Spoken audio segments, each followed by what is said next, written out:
Ndak ngopong pergi wae.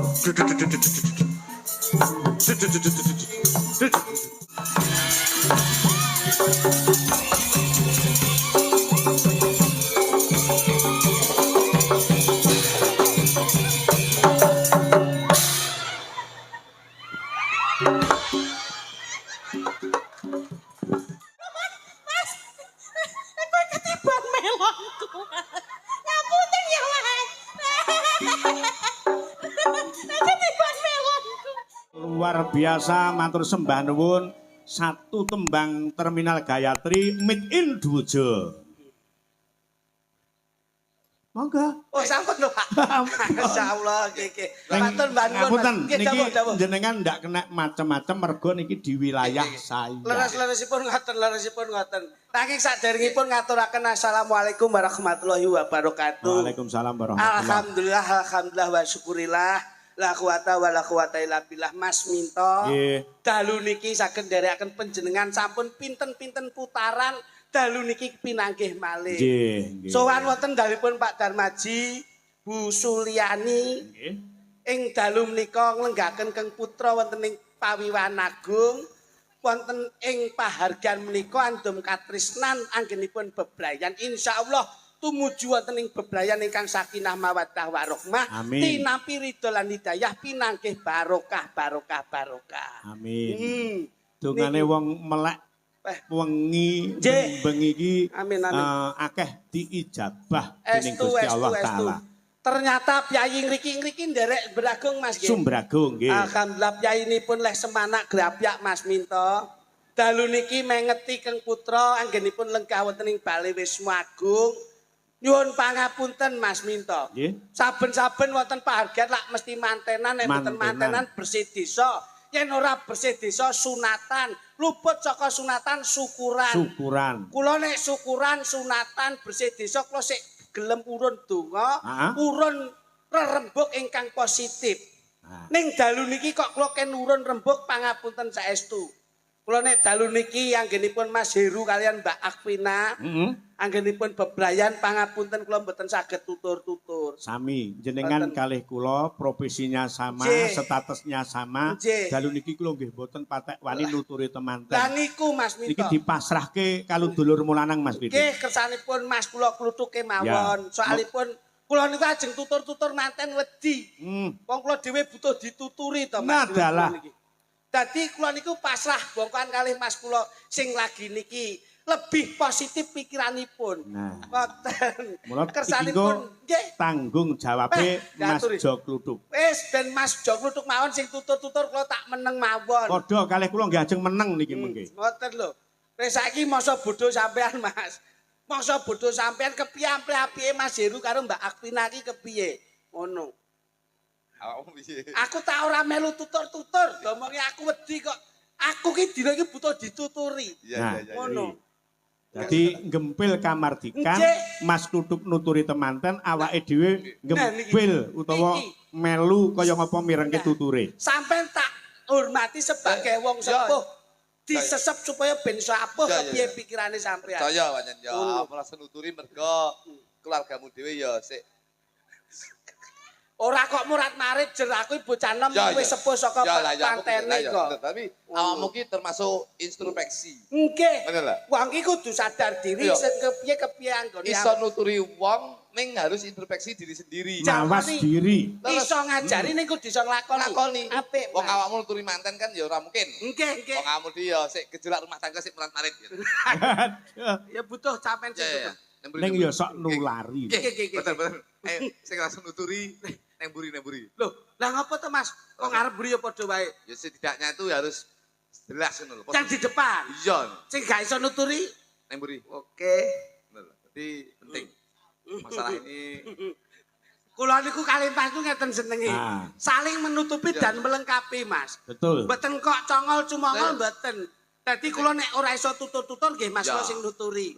Panjenengan pun pasrah nggih Mas. Mergo rumangsa ngrumangsani enek sing luwih pinter, enek sing luwih sukses, enek sing luwih ngerti. Saestu Pak, saestu. Mula nggih monggo Mas Jo Kluthuk. Lho, kuwi nyapa ning ngarepe? Lho, iso nuturi manten apa ora? mboten saged. Ora iso kok ning ngarep iki. Lah kudune Nemburi. lah yo ngono lho, wong yo aku ki ajeng. Nah, yo ngono. Keluarga Alian gen. Sik toh. Lah sampean kok ya melu mubeng mburi ngopo? Keluargaku ya murat-marit.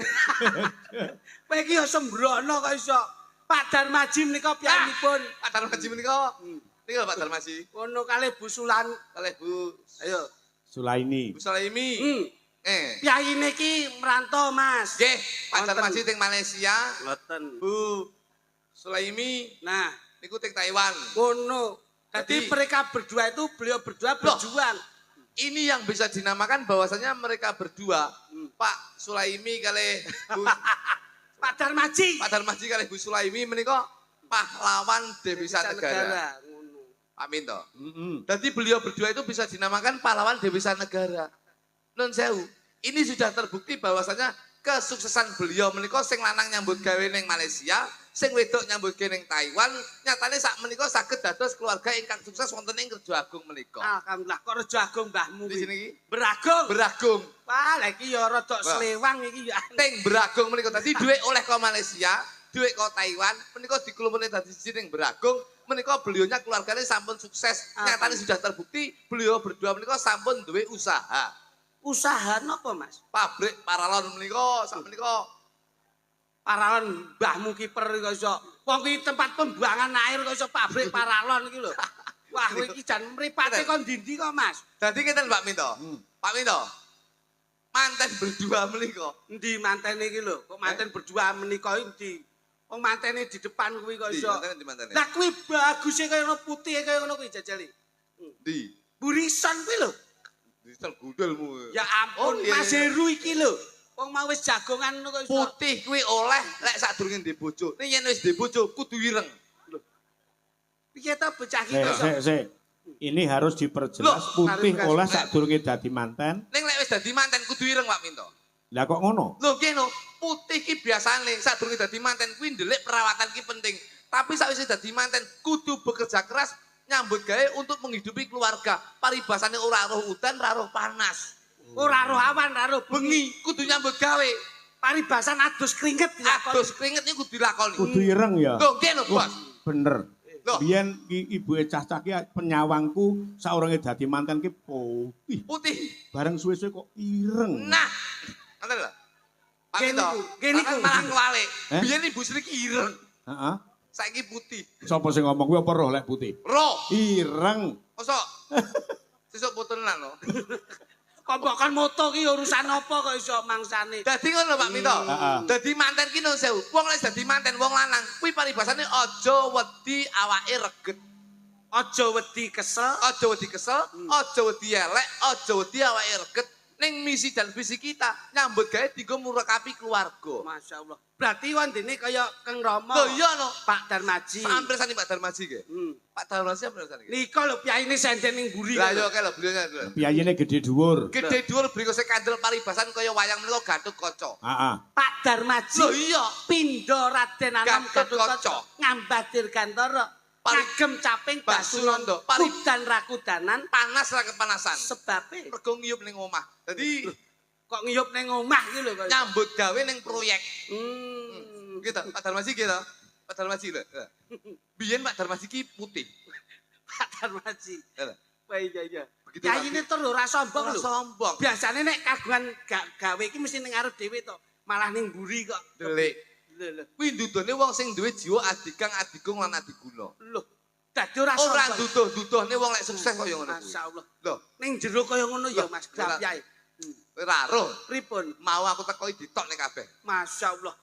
Enek lek petang lodong. Lho, petang lodong. Petang lodong mek kripik tempe tok. Kuwi Iki lho jan ngene iki lho. iki lho. Kowe iki kudune lak yo melu bangga wong yo apa-apa enek kok iso. enek apa Wis sik ning ngarep. sing alam petang lodong. Heeh.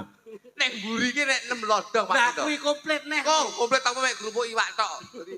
Lah yo beda kok iso. Tapi hebat lho Pak Minto saiki. Hebate Loh, Pak Darmaji to. Nggih. Pak Darmaji menika nyambut gawe ning Malaysia, ibuke nyambut gawe ning Taiwan. Iki Piye, mung apa? Monggo mulyakne anak. Mulane ada kata-kata wong tua mesti mulyakne anak, ning ngurung mesti anak ki iso mulyakne wong tua.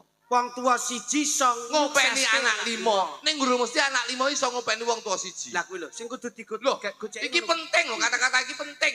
wong tua Wong tua iso siji. mulyakne anak Ning urung mesti iso mulyani wong tuwa. Sapa sing ngomong?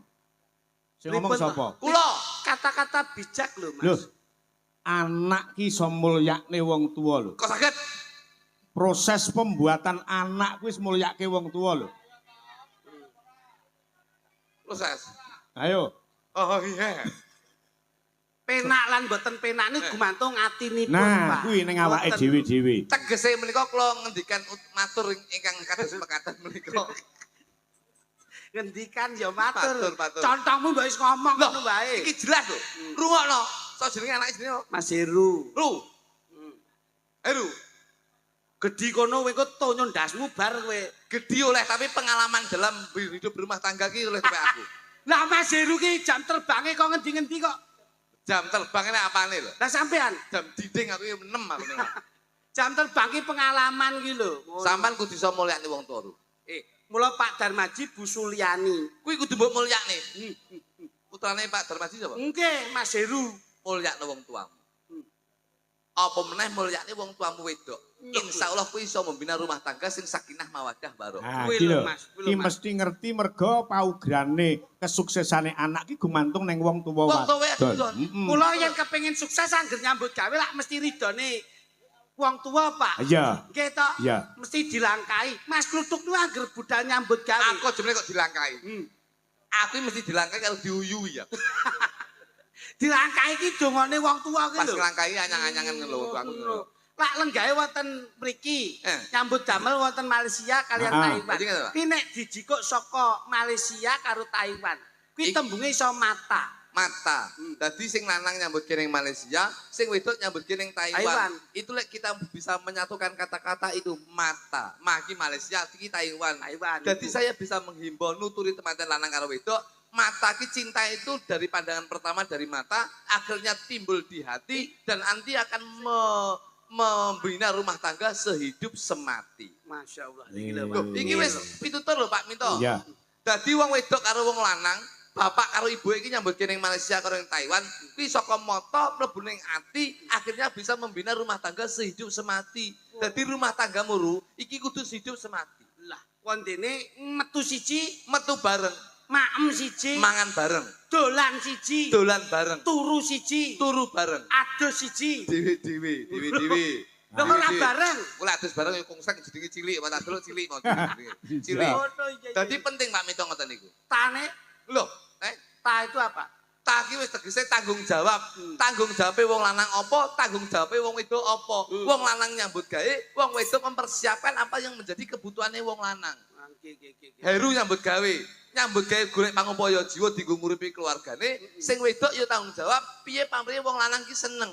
Wong wedok Mbak Afina, Mbak sapa? Mbak Afina. Mbak Adwina, Nggih. bojomu ndi to, Lu? Lah kene sandinge kek to. Kok tuwek mana bojone, Bu? Mripatmu kae. Wi bae, utuk bae wis gedeng ngene ya. Lah kowe yo teko aku. Lah kowe dadak ngeruh nyambut adike kuwi. Lah wong sing sandinge make kok iso mbok. Jadi mengingat seorang laki sebagai saka guruning keluarga, mula lek nyambut gawe duwe kaya kudu byuk ketubyuk diwehne sing wedok. Nggih. Nah, iki. Contohi kaya kula Pak Minto. Heeh. Dadi kula niku nang sewu, bojomu ndi to?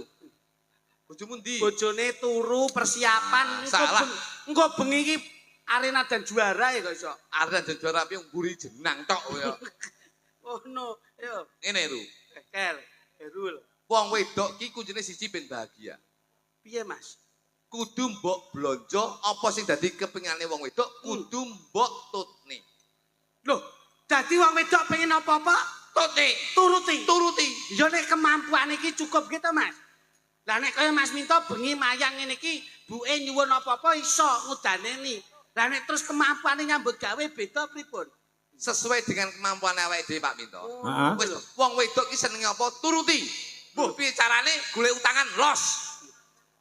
Nuruti wong wedok. Lho, nggih lho Pak Minto. Lek wong wedok kena nggih daringan patut untuk dituruti. Ngono lho, Mas. Loh.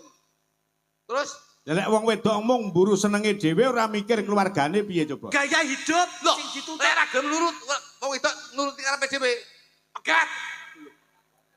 Kowe aja angger pegat-pegat terus lho kowe. Loh, los iki. Kowe las-los bojomu ya mbok losne. Nyatane kowe dhewe ya mumet to ya an. Loh, Nyetir wong wedok kuwi angel. wong wedok ki keras kepala. Wah, apa es batu lho? Sing ngomong lek wong wedok keras kepala sapa? Niki Sing keras kepala ki wong lanang. Wong wedok Pak Minto. Wong lanang. Kok saged? Teko wong wedok-wedok lek wong lanang ate ndak keras kepala nesu apa ora jajal? Pak Minto kuwi kepalane siji. Pak Minto. Iki kepala liyane Pak Minto. Iki jane bukune kok ngendi to? Aku nganti gak cethuk aku. Hei, Pak Minto iki duduk kuwi. Ayo terus coba. Wong wedok ki nun sewu, wis dikodratne keras kepala. Tapi mek kepalane tok, liyane empuk. Kowe aja pilih-pilih lho. Wis to. Kabeh ki ya ana sing keras ana sing empuk. Tegese keras kepala ki pemikirane sok kalau wong wedok ki nun sewu. Ki kodrate ya siji gampang emosi, loro cemburu ki tinggi, sing keloro apa sing didadi karepe kudu dituruti ki wong wedok. Tambah sitok. Tapi atine ki empuk, tegese gampang nangis. Lah kuwi. Tangane ya empuk, gampang nyambut gawe. Alhamdulillah. Lah, terus liyane ki ya Justru sing nangis ki malah sing atos. Pak Minto kok kono nyapa to Pak Minto. Sampai ndak ngerti apa sebabnya kok nangis ki mergo atos. Lah ya. Mergo nangis ki duwe gegayuhan di kekarepan. Kudu Ki lek dipinangan. ngerayu karo wong lanang terus kanggo cara nangis. Wong lanang ben nyoh sakmene, nyoh semene. Gitu, Pak. Pak Minto. Hah? Iki ilmu kula. Wis to. Iki lho, rungokno kodhok kaya ngene. Kodhok ya. Kodhok ki ramene kaya ngene. Iki aja mbok delok kodhoke, Didelok piye, Mas? didelok sasmitone. Tapi aja entuk ngorek lho. Lho nyapa? Nek ngorek kobong iku. Kabong dasmu iki. Ngono. Wong ki. Kene. Dadi nun sewu Pak Minto. Heeh. Dadi Heru karo Mbak Vina iki kudu nyenengke wong tuane. Aja duwe jiwa idealisme, tegese nyenengne keluargane awake dhewe, ning ya kudu duwe prinsip nyenengne wong tuane lan nyenengne mara tuane. Lah nyenengne iki karo materi. Lho ya ora no. Ru. Heru. Lho. 15 tahun aku rabi ki ra tau kok seneng karo wong wedok liyane. Masyaallah, pinter imanmu kuat, takwamu yo gede. Lho, kok takwamu gede wong aku dipantau terus kok aku wis. Yo dipantau ora ki ndelok ngono lho. Kunci keluarga ben harmonis Pak Minto. Heeh. Lho, Deloken sik iki situasine. kuncine sisi Ru. Heru. Sisi dron. Pokoke awakmu ki aja omong-omongan karo bojomu. Lho. Piye to kowe iki? Sik. Kunci keharmonisan keluarga Aja omongan karo wong wedok.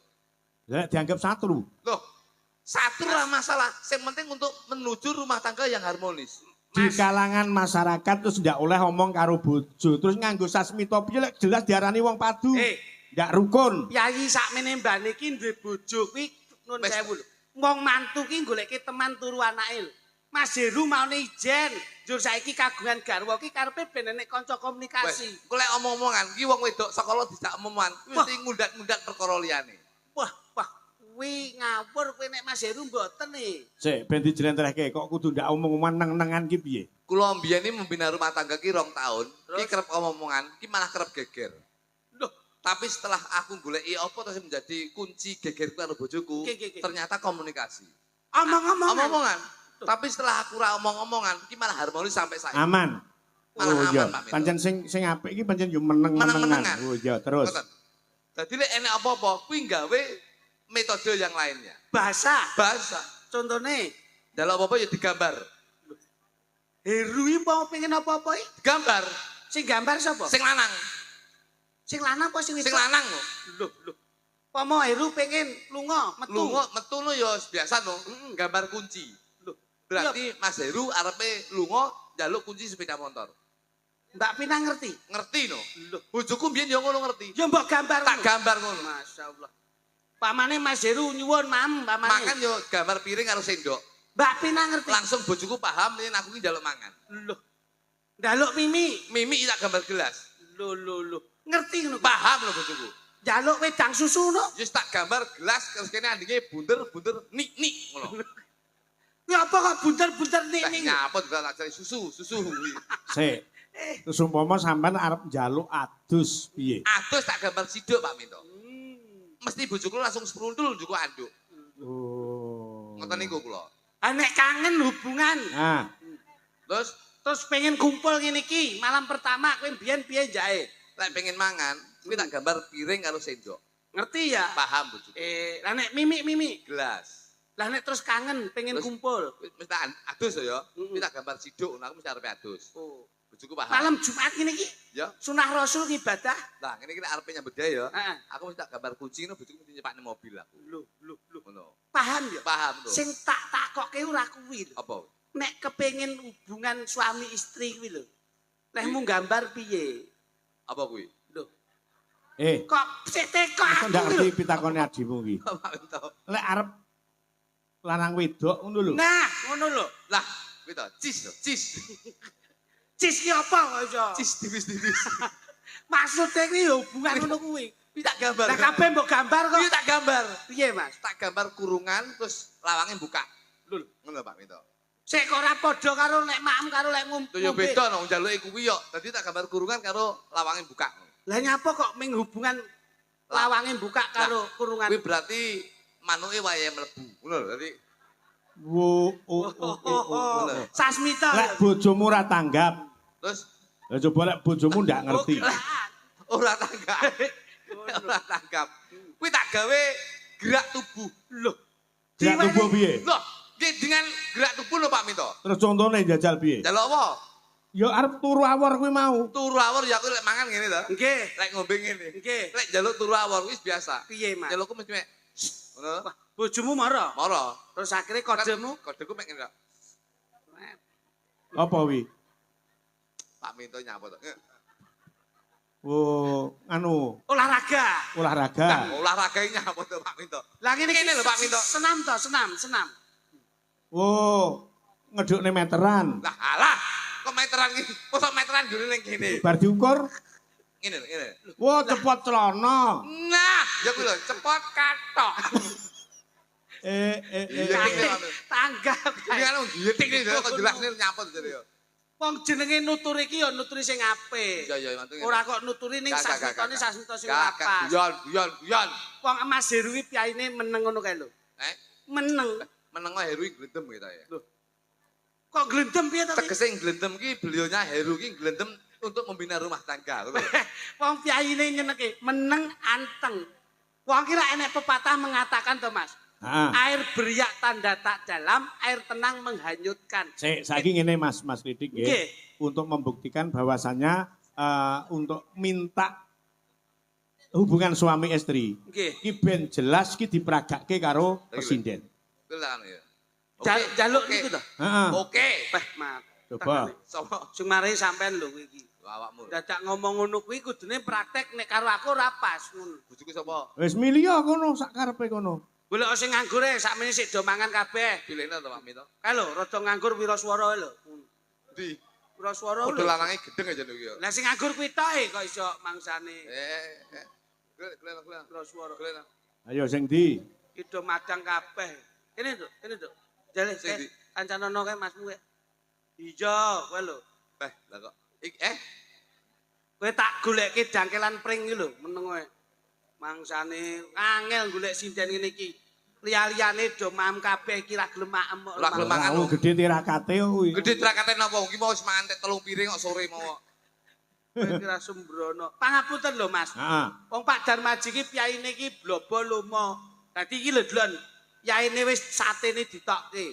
Ngene, jale kingko para esuk. Iki engko nusul bakso. Lho. Sesuk-esuk piye kowe Roman? Pecel. Sesuk bengi sik enek-enek rawon. Lho, tanggapane nganti engko sutok. Tapi rawon khusus kingko. Ning ndi? Marung dhewe. Mangsane Ayo coba diperagakke kaya ngapa? Jale. Iki duduk maneh bojomu, Duk. Kae Niki, Pak. Heeh. Iki ketoke ngene mawadah tenan lho. Kowe ora sembrono. Ngono. Jale. Gowedi. Kowe iki digolekke rada apik ora gelem jaluke sing ngene sedengan mbok paido kok iso. Ngopo sebabe tak goleke pipit sing gedhi? Nah, Pak. Sing ora mbayar kuwi malah senengane torok karo wong lanang. Nah, ya kuwi. Nah apa? Modelmu. Nyapa? Liyane Pak Minto juga. Disyukuri tok. Kowe iki ora ngerti urusane wong wedok. Wong wedok ngene iki gemati lho, Mas. Mati apa mbok golekne wong wedok sing lengene kentongan iki priyo. Delok ibu-ibu sing lemu-lemu senenge wong lemu ki ndudohke pikirane ayem, atine tentrem. Sing lanang mesti kuru mergo ngenes. Lho ora. Wis lemu. Masa Heeh. lemu ki ora perkara bahagia ki ketoke penyakit kae. Aja to. Ayo diperagake njajal. Tarinen jajal. Tarinen. Umpama awakmu anu Mas Heru pamane. Iki sapa? Iki Akwina. Oh, bojomu ngene Heru. Umpama Mas, ya ampun. Umpama kowe iki Tak cak. pepet. Masa Akwina Bisa modele. romantis apa ora? Kowe kok nek kira gelem apa tak golekne buis tukang adang. Nah. Sik ngene Mas, apik-apikan Iya, Pak. le merayu seorang wanita antara Jo Kluthuk Mas Jo Klitik iki apik endi? Sampeyan tak gandengke karo Mbak Punjung coba. Kula sik digolekke Ya iya, coba. Peh barokah melu wayang ben bengi digandhengne terus lho. Ning ra entuk go mulih to Pak ya? Entuk. Ora entuk. Itu lek pengen geger neh kowe. Ya kene. Masa sik kurang aku iki. Oh ya Mas iki ngene ono lho. Lah, Cakeme. Ora Mas ayak-ayakan. iki lho. Nyambut gawe kok go mulih. Pak Minto. heeh. Klinik karo iki to? Ya. Nggih. Aduh, lah oleh kode ijo. Cilik tapi lincah. Lho iya no. Oleh kok kode bangkak ya. Kowe ora sembrono Mas. Iki sebelah ki Mek kungkong.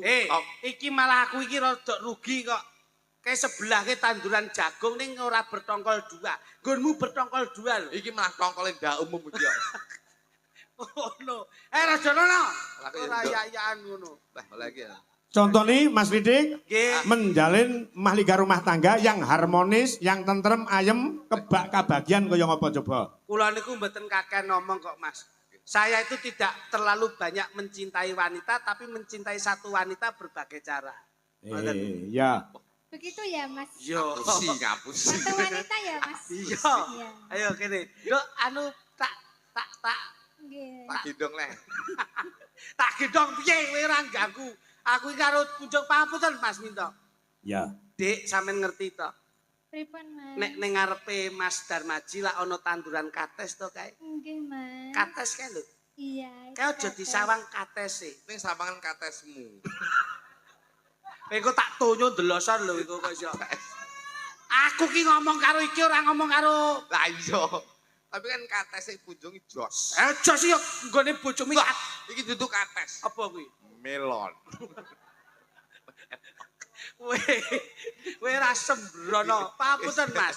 Ngerti to nduk kae apa nduk? Kates, Mas. Kates. Nggih. Kates ke saka tembunge ka karo tes. Nggih. Kaki karepmu aja nganti mandek, tes ki tegese apa wae sing dilakoni kudu dites dhisik. Aja kemrungsung grusak-grusu keburu nafsu. Oh, layakno jenengan tukang ngetes to, Mas. Lah iya kuwi. Mula kabeh kudu dites dhisik. Dadi kowe kudu Ya, siap LP dites. ngono. Dadi kuwi sik kates, Nduk. Kowe ngerti sebelahe kae ngarepe apa, Nduk? Jagung. Jagung. Jaganen atimu aja nganti bingung. Mula awake dhewe wong beblayan kaya Mas Heru karo Mbak Pina, kuwi dijogo atine aja nganti bingung, aja noleh nengen, aja noleh ngiwa, sawangen ning ngarep aja nyawang mburi. Kados panjenengan nggih. Kaya Mas. ngono diajeng. Yen kowe Aja tak kasar-kasar yen to, kowe Mas. tak ibaratne paralon, Nduk. Hah? Paralon. Dadi wetengmu gedhi tak cepaki sapi teng sing ombo. Ya ta, mesti elek kowe ora. Oleh bojomu apa kok kayak sapi kren. Paralon kuwi saka arti paki paringana tresnamu lan tresnaku tetep nyawiji. Raki tegese ra ana wanita sing tak tresnani kejaba mung kowe. Lon ki lon. Kowe ben-bengi mesti tak keloni. Lon ki alon-alon. Dadi aja kemrungsung tetep alon-alon membina rumah tangga ya, Nduk ya. Oh, ngono ya, Mas. Ya, wah gawedi Demen nih. aku. Mas, Demen palaku ngono ya. Aku Palaku. Demen palaku. Lah mau lho, tok rayu malah demen aku. iki jane wong wedok apa manol iki mbok aku.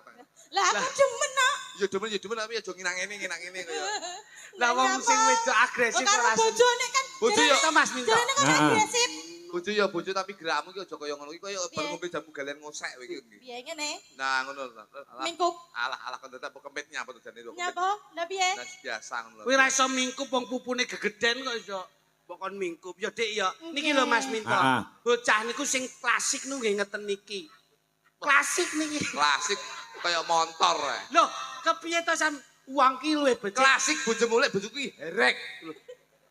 Kok erek kepiye to? Kenapane kudu Hei, blok. bojoku ya halus badhe dahar napa Mas Jo Klitik. Menika sampun cemawis badhe ngersakaken siram monggo. Alus bojoku. Penake bojo ngeten iki lho Pak Minto. Heeh. Sing rada kasar. Napa? Kowe golek halus lek pas mangan. Kon nyontoni iki kasare bojone coba. Loh, bojo kula iki kasar. Kowe lek mbok golek bojo halus nun sewu. Kowe lek pas ning Surabaya ning kota besar nyabrang malah bahaya. Penak bojo sing kasar ngene iki. Piye? Loh, ayo Mas kalau dalane sepi kiwa tengen sepi. Ayo kita nyabrang, nih. Penak. Bojo halus, ayo bahaya. Piye?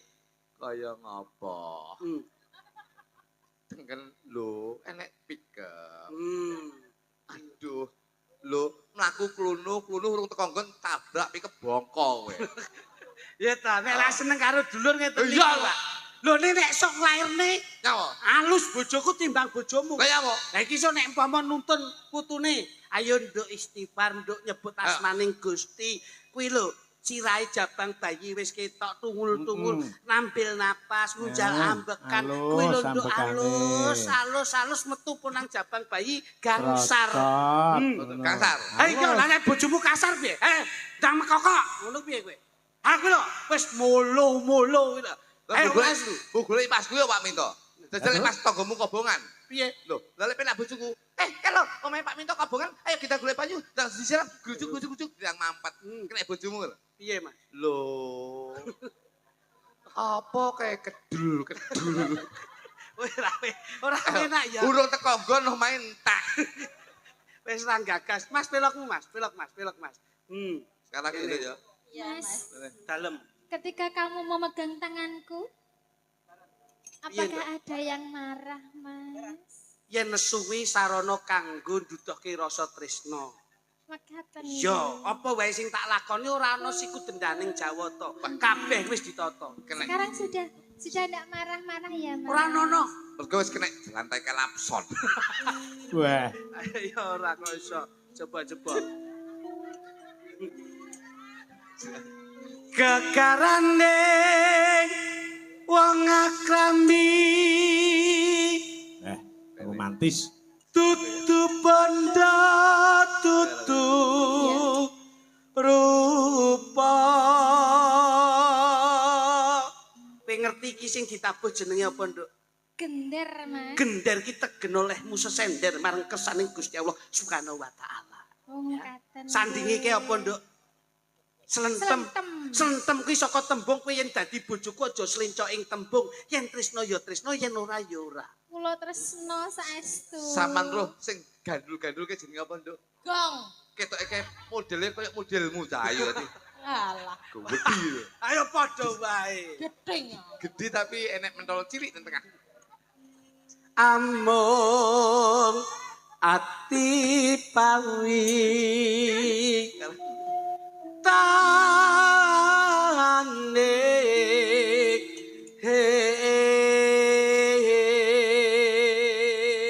Wah, romantis. Kayak iso apa ora sing sisih lor kae. Sakit Pak Minto. Aku rayunan, Mas. Sayang. Iya, sayang. Bibit, Iya. apa bedamu sampean karo salon ta? Enggak aruh, Mas. Apa? Kita enak bedane.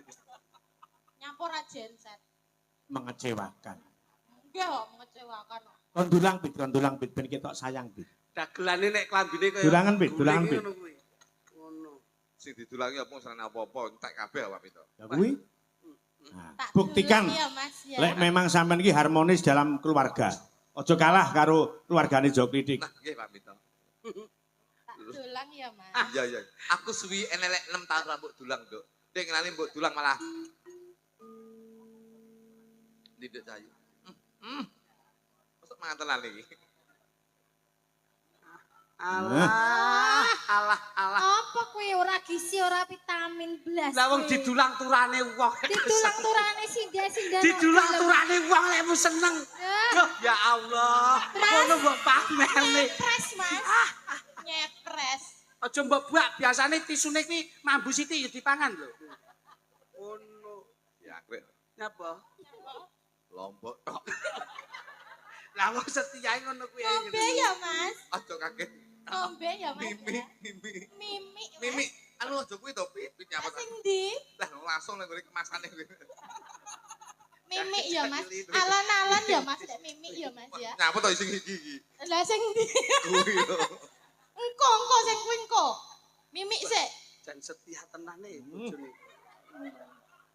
bojone setia. Oh, setia. Setia.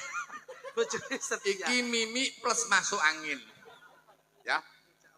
Setia lho. Ayo, nah Pit, sik ngelak Pit. Sik ngelak. Tak sik ngelak. Sik ngelak. Yo, sik tak buka nih, Mas. Bojone setia. Aku ning ya sok ora ngono kuwi mbok cawiske ning mejane penak.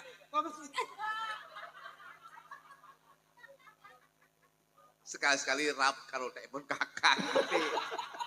Aku gak mangan ning raiku pedes. Jangkrik. Iki jane banyolan opo nek. Iki dulang Lombok tok. Lah wong iki ngajak raiku ben wedangan. Kowe yo ngono mbok dulang mie paling pedes. Mbok banyu. Lah nek lomboke lho, Mas. Ora ngerti apa? Mos diomongi Lombok tok mit Lombok tok mit ngono. Ayo ditutuke Mas Ludung. Suamiku. Luput. Sik. Suamiku sedang anu lho. Matengane komoto barang. Mas kok mesakne ngono? Kowe bar mangan pedes ya iso mbok semprote ning kancane iki lho. Oh, alah. Wis ora melu mangan mine. Mine bojomu enak ra? Loh, Iki mine bojomu enak. karek telu. Rontok apa piye? Mas. Kok eruh? Ora kok rontok ning dingengei. Luput pisan kena pisan. Suarane jan arum serak-serak klomoh. Yen gampang luwe gampang. Nah, untuk mepet dirangkul. Ndak cakep ngene. Jan kaya Mas Ludung, Dalem Pak Minto. arep ngawinke kebo nyang endi?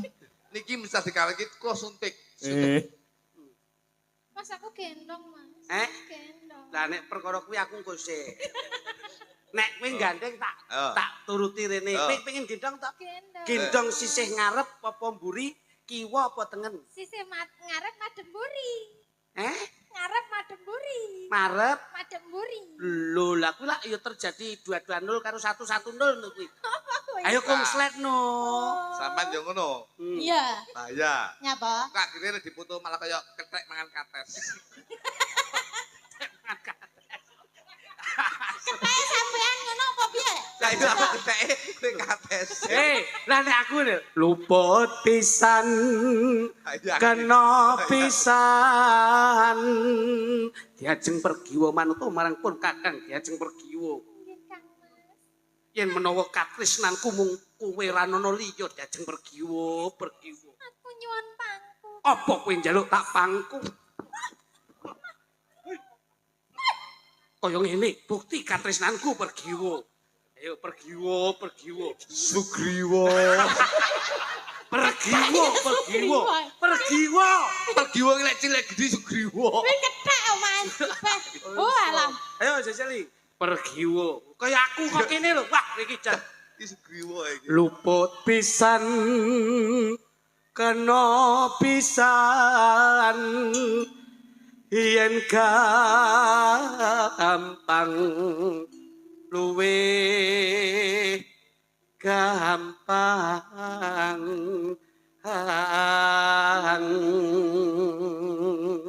diajeng garwanipun kakang diajeng kowe nyuwun apa bakal tak udaneni waton ora nyuwun mudune lintang rembulan ya diajeng Kula nyuwun gendong, Kang. kowe njaluk gendong meneh kowe njaluk gendong meneh tak tung kowe njaluk tak gendong diajeng belum ayo tak gendong tak indit tak boyong ana ing kadhewan diajeng wis awas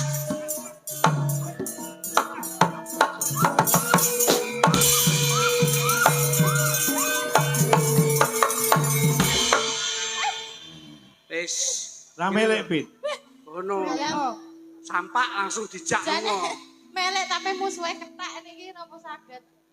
Pergiwa. hei suarane gedhi pergiwo garwanipun kakang pergiwo Pergiwa. Garwanipun kakang pergiwa. Kowe nyuwun apa pergiwa ning aja nyuwun lintang mudune lintang lan rembulan.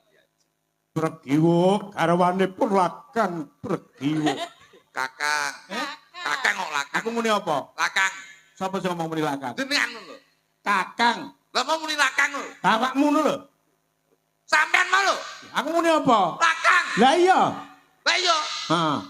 Kok lah iya? Heeh. Baleni. Pergiwo, arwane pun lakang pun. Kalipun lakang pergiwo. Kakang. Lah yo kakang pertama aku sisi ning lakang lho. Kowe nyuwun apa pergiwo? Kula nyuwun dipondhong Kang Mas. Lho. Kok lho ki kepiye? Tak udane ni Udane ndasmu ya. Napa? Enggak kuat no bos. Lho. Gatot Kaca ki sekti mandraguna kok iso tak semayani. Piye? Lah kok dipun semayani. Ayo. Arep trisik sik. Sing wedok trisik. Awas. Diajeng pergiwo. Gage mapano diajeng. Ndak boyong. Ndak penake. Sesandingan marang pun kakang jangan yo. Yo, pergiwo. Manut telatang. Dang. Awas. Yo. Ini pergiwo, ndak bopong pergiwo. Ayo pergiwo, malu toh marang. Ayo, ndak bopong. Hei. Wah, pembleser. Oleh-oleh nek yak-yakan yo ngono kuwi lho. Syukur. Lah bojone iki ning kene kok digendong bojone kancane. Gatot Kaca rusa. Tak contoni. Wah. Pergiwo. Manut to marang pun kakang pergiwo.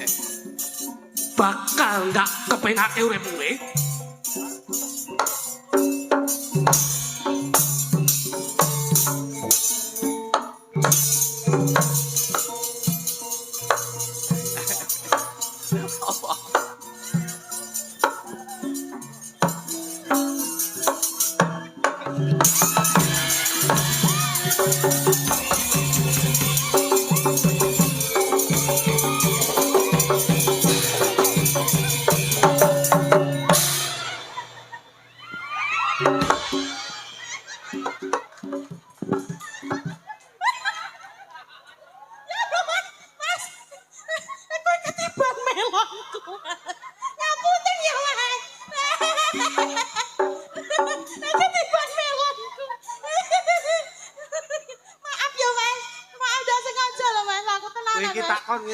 Piye? Lagi iki lho. Ngapa? Kaca dimi lagi.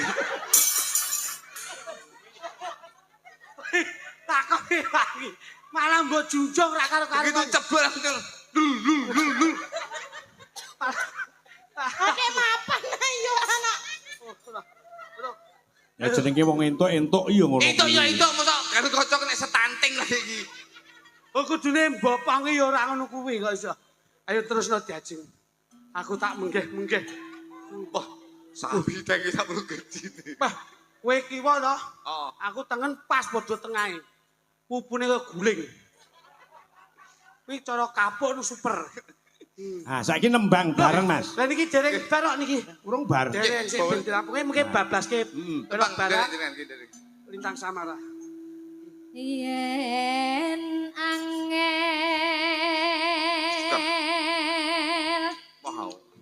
Maaf lho, Mas. Maaf apa? Maafkan aku. Maaf. Aku iki Garut Kaca. Terus Ala padimu penak ayo anak. penak gundulmu iki. Mosok Garut Kaca mek kiwa tok. Yo. Kurang. Kurang. Sing tengen weh ono pisan. Hei, sing tengen sik segelan.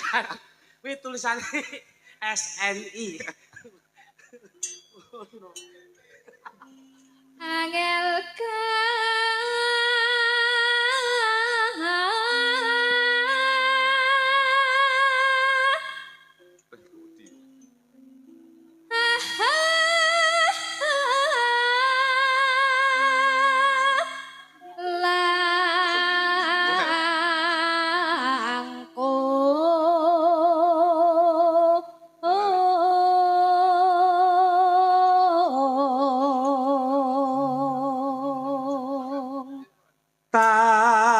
kenoti numbas harata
Dari mana yo mas datangnya lima dari sawah turun ke kali. Dari mana yo mas datangnya cinta dari mata turun ke hati. Tuku botol terus tuku setrika dalang iminto kodang kaloko hari ini terus tuku panggung pancen bahani itu si dambaan.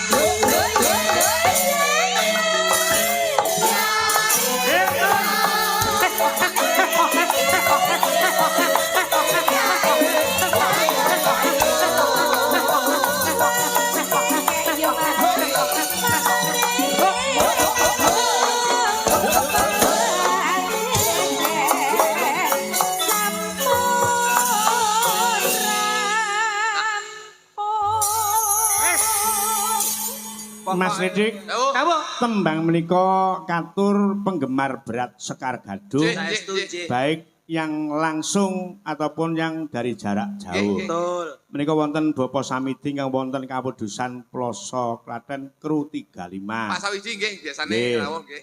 Kalian Bapak Suryono Pati Jawa Tengah. Siap. Ugi Mas Juwadi Timbul ingkang wonten Rembang. Bapak Sumeh ingkang wonten Ngepoh Tanggung Gunung, Mas Isam Wagir Ponorogo. Ugi Mbah Lengger mboten nate ketinggalan. Mas Suratno Solo, Mas Suratno Noglok niki nggih ben dalu mirsani. Dan juga diinformasikan Mas Minto, masyarakat Tulungagung jangan sampai ketinggalan. Ya. Tanggal 20 November nanti akan digelar wayang kulit spektakuler wonten Pendopo Agung Tulungagung dengan 3 dalang ternama dari Tulungagung.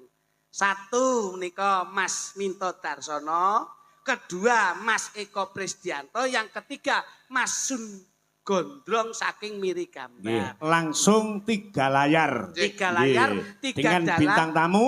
Wonten Mas Klitik Luduk, wonten Mas Percil, CS, wonten. Kalian Benjing Dalu Mas. Niken Salindri. Wah, Niken Salindri. Tanggal 20 November di Pendopo Agung Tulungagung. Nggih, kolaborasi. Ya. Kalian Benjing Dalu tanggal 7 menika hari wayang sedunia. Ada anak-anak Paku Datu Paguyuban Dalang Anom Tulungagung pentas di lapangan Tenggur depan Balai Desa. Mereka ada dalang 20 dan pesinden 10. Adapun bintang tamu Mas Dujo, Mas Rejo Klidik. Nah, iki awit saking kula panjenengan peduli dengan Hari Wayang Sedunia, benjing derek berpartisipasi nyengkuyung datang dalang Anom Tulungagung. Pancen berpartisipasi. Berpartisipasi nggih. Sakniki awake dhewe niku kadang sok kesel, Mas. Ngomong kadang iso bleset. Iya. Tasih wonten Mas Didik, menika saking Pak Cak Parnopati, Mas Alex Sumbragung, Pak Muidi, Pagu Pare Kediri, Bunda Depok ugi Bu Pakis Rejo. Wah, rawuh niki. Bu Pakis Rejo Blurah. Rawuh. Rawuh nggih. Iki Mas Ferry saking Kediri, Dudomu Wonogiri, Bapak Kajati ingkang wonten Pakis Rejo. Pakis Rejo niku leh seneng wayang kulit lakon hebat. Nganten senenge karo wayang. Pasuruan melu. Ning kene Mojokerto ya teko, Surabaya niki teko. Saking tresnani Bulurah Pakis Rejo iki karo wayang lho. Ngantek Rabi Dalang. Ora Rabi Dalang lho sapa meneh. Lan anu Pak Minto niki salam kula kanggo dulur kula sing Norwegia tapi cinta terhadap budaya. Iki ana Mr. Rune karo Yaladin. Yaladin dasmu. Mister Yarle. Yarle Waton. Boten. Yarle karo Rune karo Miss Jamie. Niku wong ing mriko. Norwegia tapi seneng ningali jenengan Pak Minto. Jane ajeng ditanggap teng Norwegia ning gandeng jenengan kalih sindene ra iso basa Norwegia ra sida. Nggih. Kali tanggal 8 jengben wonten tetep hari jadi Kabupaten Tulungagung pentas di Bandung Pasar. Bandung. Bintangipun kula kalih Mas. Wah nggih. Masa pegawai dhewe. Ora ngaos ora. Niku sarengan Gondo Suli nggih wayang kulit Mas Cahyo pun tadi panjenengan lenggah wonten Bandung campur. Nggih. Bintang tamu Bandung Cak Cemple kalian Mbak Lucy Brahman. Alhamdulillah nggih. Ya, dilajengake tembange. Siap Bos, siap. Kula nyuwun gungan panjenengan. Lagu sing meriah tur pesindene mensupport sebagai penari latar. Anu Pak, ngeten niki lak kula kado untuk Pak Darmaji. Ya. Sinden panjenengan ingkang nembang, Mas Jo ingkang nyepeng drum, lajeng saya pinjam wonten gitar. Nah, pesindenipun ingkang nembang loro apa telu? 5. Oh 5. Nggih no. Ya, coba kaya ngapa? Ki kolaborasi antaripun Sekar Gadung kalian Dujo. Jadi semuanya tampil Pak. Kula tampil, sinden tampil, musisi tampil, semua sinergi. Tur mayang ning mae dhewe arep crita apa nguyai segara. Sing penting seneng-seneng. Nggih, saestu, Pak. Ya. Iki mengke nganti jam tengah 2. Ngoten. Anu Mas Luduk siap-siap dulu. Ini aku tak ngambil kanca-kanca. Ya, pesindene papat ngadeg tembangnya apa Mas? Tembangipun damel Selendang Biru, Pak. Wah, selendang biru. Nah itu. Tak kaget aku, tak pikir kok kedap tresma aku nyawang selendang biru. Tak pikir kuwi. Ya dok, ngadeg kok. Presiden papat.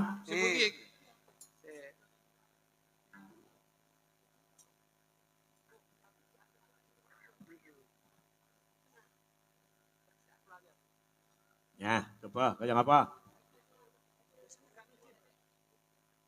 Pangapunten niki lak nggone dhewe tadi ya wis digawe penak. Sing energi lho, Dok, energi lho. Iki masalahe sing ngiringi ya Mas Litik, Mas Lutung kok dikira ora dikira sabotase. Nah, ngono. Coba Dek. Kotmu Mas, karo Benoto Mas, kotmu Mas. Ayo. Dek nih ya. Ki katur Mas Joko Wibowo ingkang nusul wonten lokasi, Mas. Siap. Ya.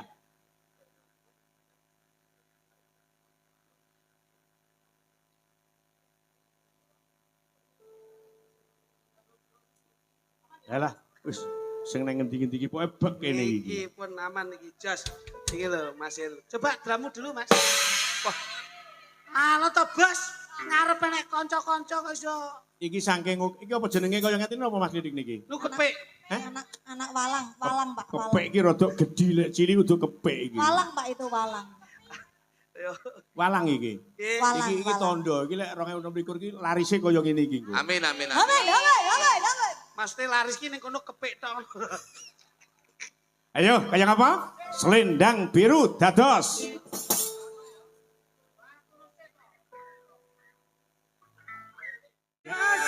Matur sembah nuwun Mas Lidik, Mas Duduk.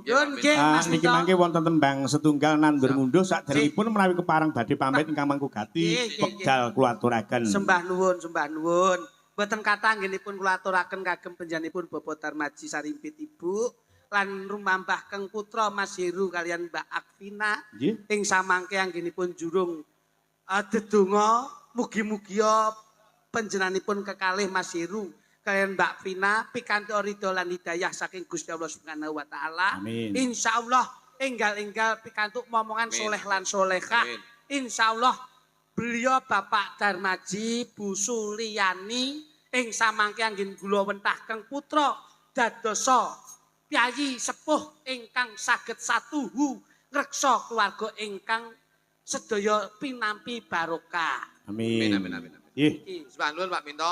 Beliau teng Kalpatan nyuwun gunging sabudra pangarsana. Seko kupat, seko liwat, kalimat andum selamat. Yo le karo ngadeka perange candaan tembange nandur ngunduh. Yuk langsung dados.